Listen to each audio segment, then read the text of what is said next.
us about your mom, because I've heard so many lovely things. I've heard she loved Christmas and she loved making the smallest Hmm. thing like a celebration. And I want our Yeah. listeners to have a better idea of who your family members were before, these horrible 2 days. What were some of your mom's Hmm. favorite things?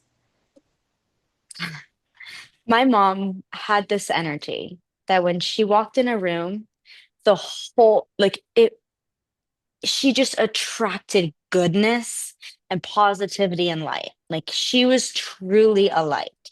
And like she had this effortless or seemingly effortless way of making even the most mundane things magical.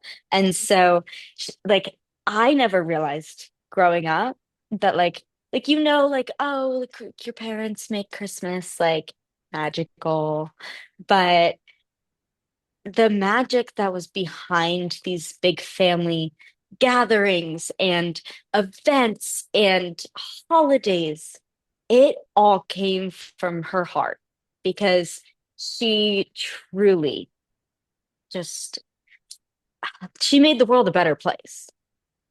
It seems like She that's did. what lit her up, is to make other people like It happy and to is. see that on their faces, right? Yeah. I, It s- truly is. And I, she was God. down to earth and real. And she was never one of those people that just like tried to put on a fake face.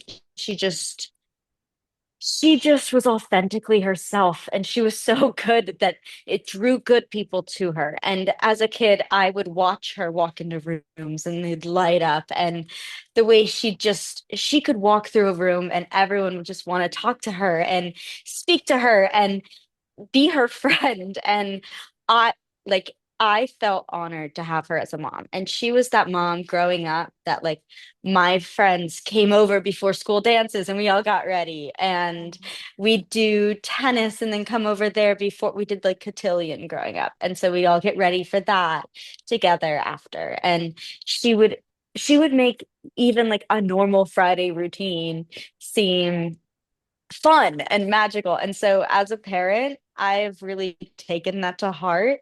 And with my kids, I try to make magic even in the smallest ways I can. And I really try to keep that going because I know that she would have. Yeah. And your Yeah. dad, obviously, I mean, there's such big personalities, and this is Oh, obviously yeah. from the outside, but you hear all these different people talking about them. It's like obviously he had a passion for business, nearly realizing Oh, the yeah. dojo that he dreamed about for so many years right before He his life was always dreamed of taken. opening his own dojo. Yeah. I mean, tell He me did. about, he was a big family guy. Like tell me about your dad, and what Okay. was the dojo thing? How did that come about? My dad, um, he was an incredible man. I have the he was the most patient man. Well, he had two teenage daughters, so I can That's see. Yeah. true. But we were always like bubbling off the walls, and my dad was always he'd get so excited and passionate about these things, but he loved to travel, and he was secretly an excellent photographer and would bring his camera with him everywhere. He's the one that got me into taking pictures and sharing and like seeing the world through a lens. Yeah. Um, and we that's something we used to do together. Um, he was the most well-spoken person you'd ever meet. He could listen to someone talk and then just like he'd quietly be listening. And then he'd hit you with like a 5-word sentence that stops you in your tracks. And you'd be like, oh my God, that's an excellent point. He Which was as a just teenager quietly wasn't kind of, great. yeah, quietly taking it in, and then he'd Yeah, just, yeah, summarize it quickly. exactly. Yeah. And he was well spoken and he was thoughtful. He was very, very thoughtful. And he was very aware of, he encouraged my mother to be her most authentic self. He never tried to stifle who she was, and he never tried to stifle who my sister and I were or my brother were. If we told him we wanted to do something, he's like, okay, let's do it. My brother said he wanted to race cars, and next thing you know, he's sponsored and on a team and racing like He would enable you to pursue your dreams and would just he was my biggest advocate and biggest cheerleader. I love that. And Yeah. they talked I about knew how, that if I picked up the phone and called him, he would be there. Yeah. oh, that's wonderful. That's a good memory to have of your dad. Yeah. Have you been back at all to any of like to his Yeah. business or because I know it was your grandfather's business, it became his. American Ironworks, is it still operating as far as you Mhm. know, or what do you know about it, if anything?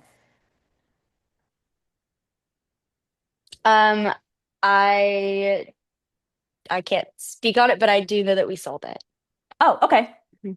I did not know that. Okay, Yeah. so you and Kat were both in high school at the time. Can you tell us about the Mhm. schools? Because I think when people heard you were in high school, it's like, oh, well, they're just down the street, but that wasn't the case. So can you kind of tell us about the schools and like, you guys were in different schools, correct? Yeah. Yeah, we had always gone to the same school, but my sister and I are very different. So we decided in high school um, to go to different boarding schools. I had begged to go to boarding school. I had seen Zoe 101. And Oh my and I gosh. was like, this is where it's at. You And wanted to feel like you were in a I begged movie. No, I'm and begged to kidding. go to boarding school. And my father was like, abs wanted, I loved school. I was the kid with the color-coded notes. I would sell my notes and textbooks to other kids that were a grade below me so they could like have my notes, the color coding would match the highlighting in the textbook. Everything was so organized and there were diagrams. Wow. I was I loved school and I wanted to live at school. And That is a very I specific thing. I mean, I feel begged to like go to most kids, boarding school for like, oh my gosh, that's hilarious. yeah. I Okay. I had some friends from my sleepaway camp that went to boarding school, Mhm. and they were obsessed. And I heard nothing bad about it. I was like, I must go. And my father was like, I'm not going to send you away yet. You're like, I don't want you to go to boarding school yet. He's like, I want you to be at home. And I was like, let's just tour one. And if you still hate the idea, then I will never bring it up ever again. And at this point, I begged for like 3 years. So finally, he was like, sure. And, and as soon as I got into boarding school, he started telling everyone that it was his idea. He's like, oh, yeah, it was totally my idea because it was that great. And then Kat So wanted to do it we were because both you did it. away at boarding school. Oh my gosh. And so that's Yeah, it worked. It's such a great environment. and you went to remind me of the names. Mercersburg, is that right? Yes. Okay. And then Kat went to a different school. And I know she's been much Yes. more even from the beginning. Neither one of you all were at the trial, and I understand. I mean, I think I understand why, because how difficult it would have been. But she hasn't been as, you know, open. She's not really on social media. And I know Mhm. before we spoke today, I asked you if she would mind sharing any details of where she is now or what she's up to. But I also want to respect the fact that she's not into sharing about herself. So, do you can you tell us like how she's doing? Kat's great. Kat is not big into social media, and I am always going to fully respect that. But I don't want to share anything about her because I don't want to overstep any of her boundaries. That makes sense. But you guys are still Yeah. close, and she's like close Oh with your yeah. kiddos and all that. Oh the kids love her. We're super close. Good. Yeah. I'm glad to hear that. Yeah. And is she living near you, or are you guys in different parts of the country? We were living near each other, but I recently moved, so we're a little further, but I drive back to see her pretty often. I love it. Um, Mhm. and can you tell me, because you were in both in boarding schools and you were in different schools, how did you find out that this happened? Did family call Mhm. you? Um, I got a call, and all I heard on the call was there was a fire. And I put down the phone and I looked it up, and sure enough, there were sorry, I'm getting another call. Uh, Reject them. No, I'm kidding. no, I know. I just don't know how to reopen this screen. There we go. Okay, I got it. Okay. So you got a call there Um, was a fire. yeah, so I got a call and just was there was a fire. And I looked it up and sure enough there I was seeing on the news, like trying to piece together what all these different reporters were saying. And then I called my neighbor and they're like, yeah, their house was on fire. They have Amazon outside. We don't really know what's going on. And I was like, okay, are the dogs out? Like, have you seen any people? Right. And I'm trying to ask questions of the neighbors and figure out what's going on. And I obviously was freaked out. Um, and then, but I was trying to tell myself in my head, I was like, oh, maybe it was someone else in the house. Maybe uh, like maybe they weren't there. Well, it My was the brother middle of had the just gotten a day. concussion. Right. And Philip just had the Yeah, my concussion. brother had just gotten a concussion. And so I was like, maybe they were at a doctor's appointment, so they weren't in the house. So I was trying to come up with all these things, as normal people do in Totally. situations like that. You try and come up with, oh, it could be anything else, not the worst case scenario. And unfortunately, it was the worst case scenario. And then we were called, at least I was called to the headmaster's office and sat down and they're like, we got a call from the detectives. You have to stay. They didn't know if I was safe or not.